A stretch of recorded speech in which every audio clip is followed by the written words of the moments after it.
because you're not giving yourself the nutritional things that you need, like the proteins, the minerals, the vegetables, the okay, fruit. now this is getting interesting. We thought that it was fat that was bad, fatty things. Now you're talking about carbohydrate. Fat in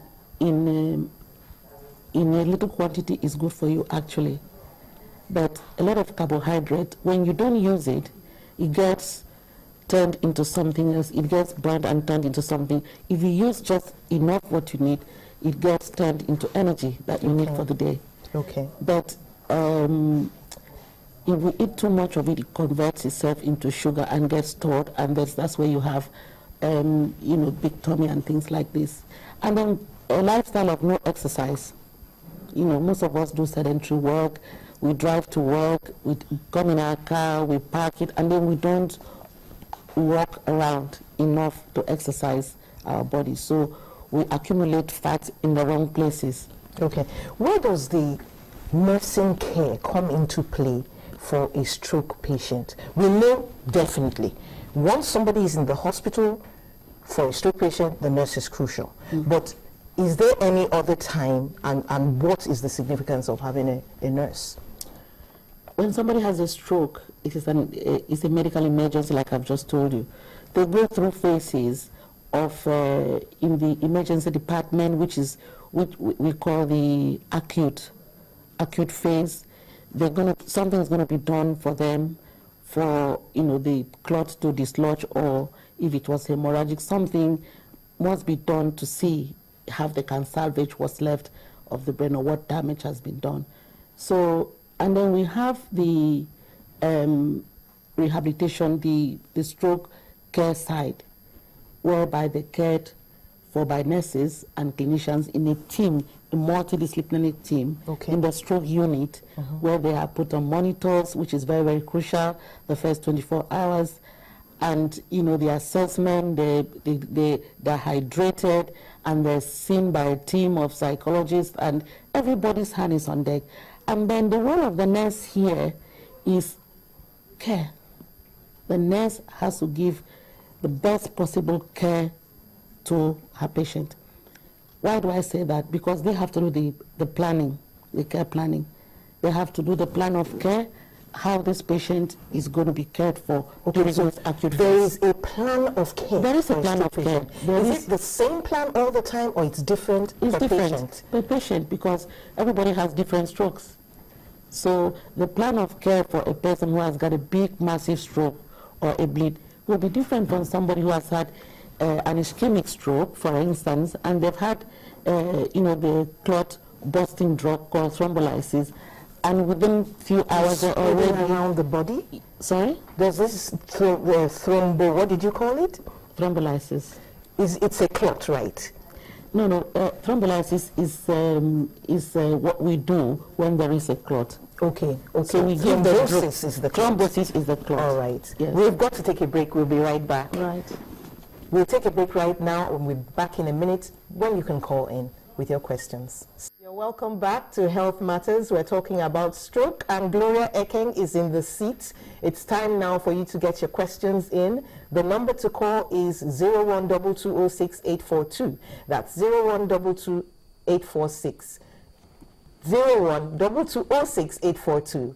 Let me take it one more time. 0122068842 with your questions while we continue with the discussion. Okay, so they have to break up the clot. Yes. Now that brings a question to mind. You spoke about a team of specialists. What kind of specialists do you need for a stroke team? When a stroke happens, it involves the whole body. Okay, so it has to be treated holistically, like holistic, evidence-based plan of care. It involves the consultant who makes the decisions with the team. It involves the nurses, the registrars. It also involves the consultant would be the neurosurgeon. Or neurologist. Okay. Okay. Not all strokes need a neurosurgeon. Okay. But all strokes will need a neurologist. All right. And then we have the therapists who are the physiotherapists. See, the problem we have here is there are other therapists like sports therapists. They don't do neuro. So for a stroke-specific person, it has to be a neuro physiotherapist who knows how the brain works and who knows how to move what muscles to get the person functional again. Which means it is possible, at least in some cases, to get a stroke patient moving again. Definitely, there is life after stroke. Some people do recover completely. As I said to you, it depends on certain aspects. How massive was the stroke? Where were the areas affected? And how quick was it that the person had treatment? These factors will play a great deal to how the person, and then the motivation of the person, of the patient.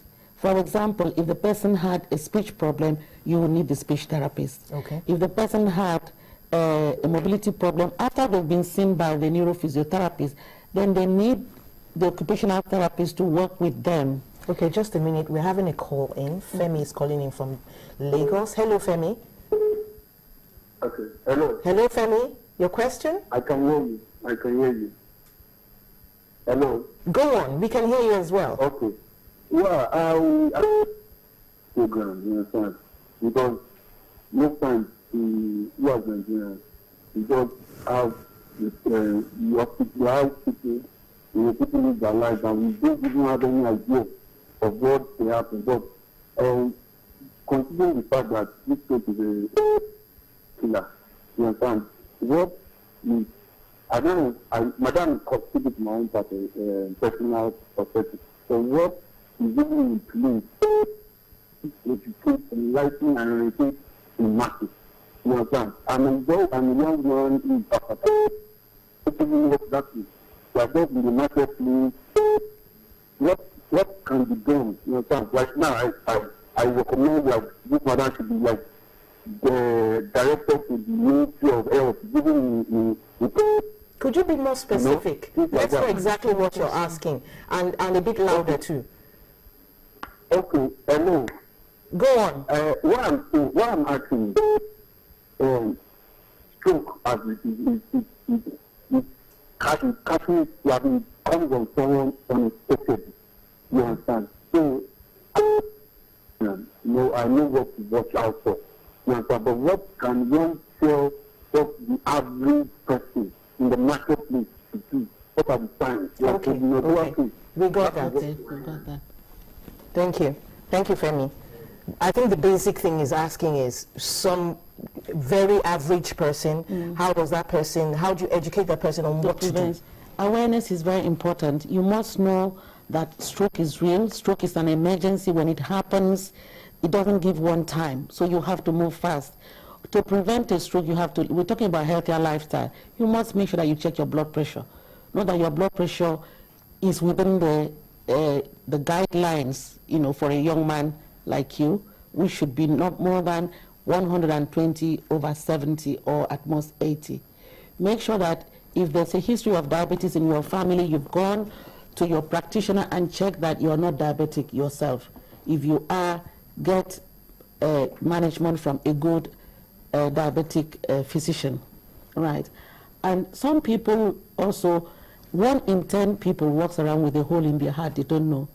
And this could cause cardiac problems that also causes a stroke because the blood gurgles. The blood is shunting.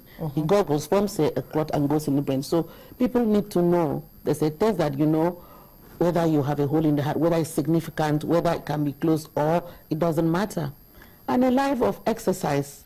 I know you are in the market, but also you have to exercise, whether it's once a week, early Saturday morning or early Sunday morning. Join your community group and walk.